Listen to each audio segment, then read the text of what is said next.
Hey everyone, welcome back. Today we're doing a deep dive into some exciting news about the GWM Haval H6. We've got intel straight from China, and it looks like big things are brewing for this popular SUV, especially here in Brazil. Yeah, it's fascinating to see how GWM's strategies in China often ripple out to other markets, and with their upcoming production plans, Brazil is definitely in the spotlight. Absolutely. We're digging into excerpts from GWM Haval H6, 2025 Brazil production and China updates. And let me tell you, it's a juicy read. Get this. GWM is setting up a factory in Brazil. They're aiming to open in Iracemápolis in May 2025, with the Haval H6 leading the charge. No more importing, they're going local. Wow, that's a bold move and could really shake things up in the Brazilian market. Imagine GWM could start undercutting competitors on price, get those H6s to customers quicker, and build a stronger brand presence overall. It puts pressure on established players, doesn't it? For sure, it's like they're throwing down the gauntlet. But here's the kicker. The first batch of Brazilian H6s will have all the fancy updates from the recent Chinese redesign. Those are expected to land in Brazil a little later, sometime in 2026. But don't worry, we're going to give you a sneak peek at those changes right now. All right, I'm all ears. All right, so picture this. The front grille is getting bolder with some snazzy metallic accents. They're streamlining the bumpers and taillights, ditching that connected light bar. And the Haval emblem, it's moving to the trunk lid, right below the rear window. It's a whole new look. What do you make of this design shift? I think GWM is definitely aiming for a more sophisticated vibe. The larger grille and those metallic accents hint at a premium feel, something we're seeing more and more as SUVs try to appeal to buyers looking for both style and substance. Totally. And speaking of upgrades, the interior is getting a serious makeover too. Imagine a sportier steering wheel, a gigantic 14.6-inch multimedia screen, that's a major jump from the current 12.3 inches, and a floating console with a gear lever that would look out of place in a Mercedes-Benz. They're even adding wireless phone charging and a double cup holder. Oh, those are some nice touches. Though with all these upgrades, there's one thing I noticed that stands out. What's that? They've gone almost completely buttonless. While that sleek, minimalist look is trendy, I'm not entirely sold on it for a car. Drivers are so used to tactile feedback, especially when adjusting things like climate control. Imagine trying to do that on a bumpy road using just a touch screen. It could get pretty frustrating. Yeah, that's a good point. Maybe they're getting a little too futuristic, but hey, at least they've upped their game with the interior trim, giving the cabin a much more polished look. Though I'm a little puzzled by this. They kept some of the rigid plastic on the rear doors. It's a curious detail considering all the other upgrades. Yeah, it's those little details that can reveal a lot about a car maker's priorities. Perhaps they chose to focus their budget on the areas where drivers and passengers interact most, while making cost-saving choices in less visible spots. It's a balancing act, for sure. Makes sense. Now, before we jump into the different H6 versions coming to Brazil, there's one big change they're making under the hood that's worth highlighting.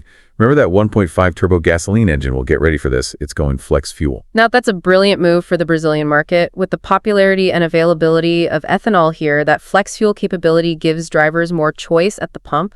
It also aligns with the growing concern for sustainability and reducing reliance on fossil fuels. It's a win-win for GWM and drivers alike. Totally agree. Now let's break down those four versions they're bringing to Brazil. First up, we have the HEV2, and just to be clear, that stands for Hybrid Electric Vehicle 2. It's your entry-level conventional hybrid with a self-recharging battery. Coming in at a cool $219,000, this one's front-wheel drive and boasts 243 HP. The HEV2 seems like a solid option for those dipping their toes into the hybrid world. It offers a taste of that electric efficiency without a huge press jump. Exactly. And for those who want to go full electric, at least for short trips, there's the PHEV 19, or Plug-in Hybrid Electric Vehicle 19. It has a larger battery and can go up to 74 kilometers on electric power alone, based on the Inmetro cycle, which is the Brazilian standard for measuring electric range. Now, to clarify, the Inmetro cycle is designed to reflect real-world driving conditions here in Brazil, so it gives you a pretty accurate idea of what to expect.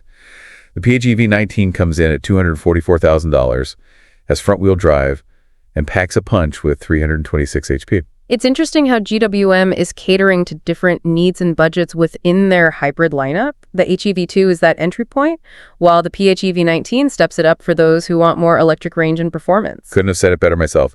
But hold on, we're not done yet. There are two more versions, and these are the ones that really get the heart racing. Oh, I'm intrigued. Tell me more. We're talking about the top-of-the-line PHEV 34 and the GT, which are also plug-in hybrids. Now, these are serious contenders, but that performance comes at a price. Are $286,000 for the PHEV 34 and $324,000 for the GT. Both are all-wheel drive, boast a mind-blowing 393 HP, and have a whopping 113 kilometers of electric range, again, based on the metro cycle. Wow, those are some impressive numbers. It seems like GWM is making a statement with these high-end models, targeting buyers who prioritize performance and are willing to pay a premium for the latest technology. It shows they're serious about competing in the premium SUV market here in Brazil. You hit the nail on the head. So there you have it, folks. 4 hybrid powertrains to choose from, each with its own blend of price, performance, and fuel efficiency. But before you rush out to place your order, there's a bigger question we need to consider, especially as the world shifts towards electric vehicles. Absolutely. And that leads us to one of the most fascinating aspects of this whole story. With all this buzz about hybrids and the global push for all-electric vehicles, what does the future hold for the good old gasoline-powered car? Is it going the way of the dinosaurs? Well, that's the million-dollar question, isn't it? While electric vehicles are definitely gaining momentum, it's unlikely that gasoline-powered cars will vanish overnight.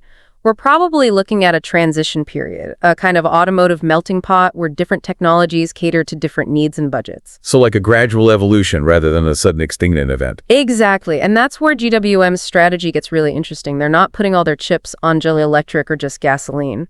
By offering this range of hybrid options, they're covering their bases and appealing to a wider spectrum of buyers.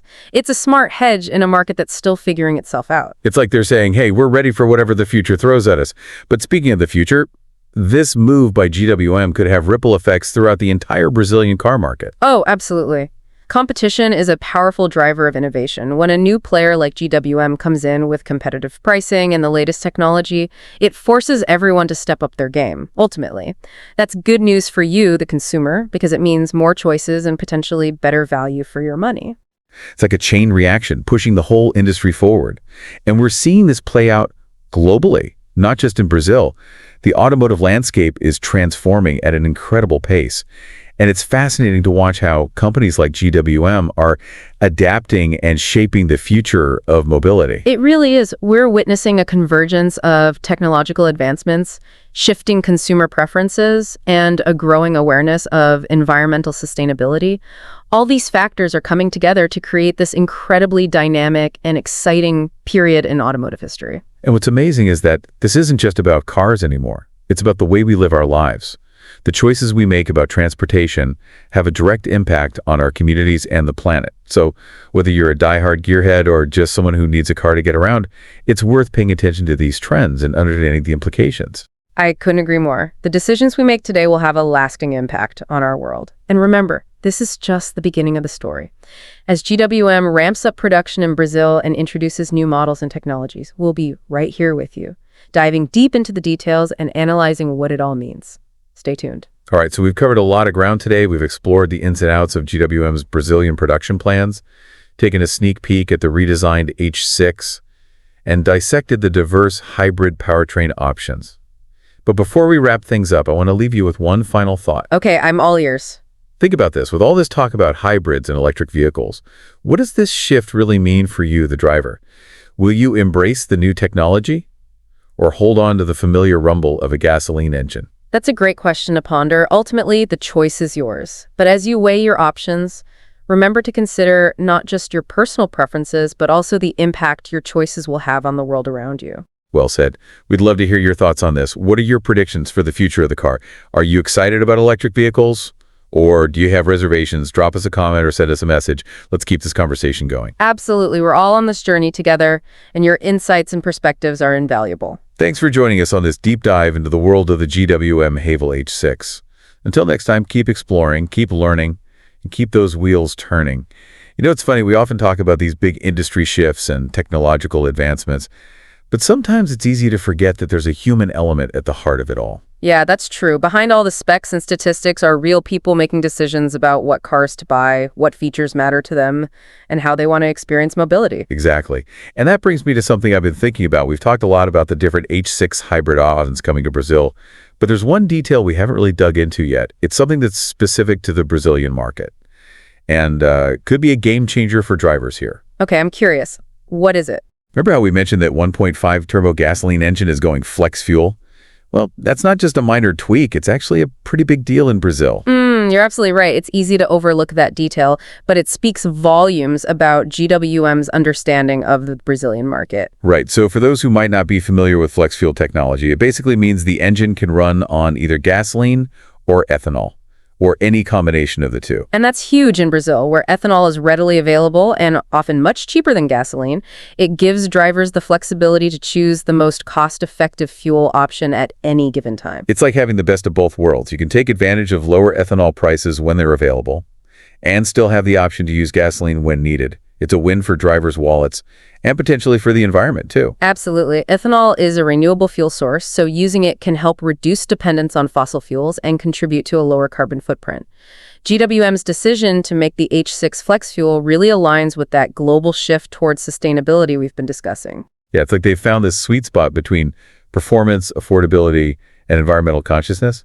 It'll be interesting to see how Brazilian drivers respond to this. I think it has the potential to be a major selling point, especially in a market that's increasingly aware of fuel costs and environmental impact. Yeah, it's like GWM has taken all these pieces of the puzzle, the global shift towards electrification, the unique dynamics of the Brazilian market, and the evolving needs of drivers, and crafted a strategy that's both innovative and responsive. They're not just reacting to the changes, they're actively shaping the future of mobility, and that's what makes this so exciting to follow. It's a reminder that the automotive world is constantly evolving, and there are always new surprises around the corner.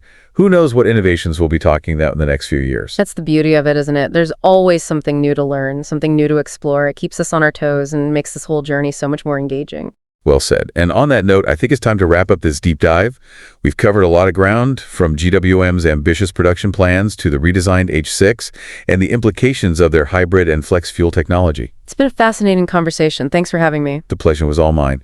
And to all our listeners out there, thanks for joining us on this deep dive into the world of the GWM Haval H6. We hope you found it informative and engaging. And remember, this is an ongoing conversation. The automotive world is constantly in motion, and we'll be here to guide you through every twist and turn. So stay tuned, keep those engines revving, and most importantly, keep those minds curious. Until next time, happy driving.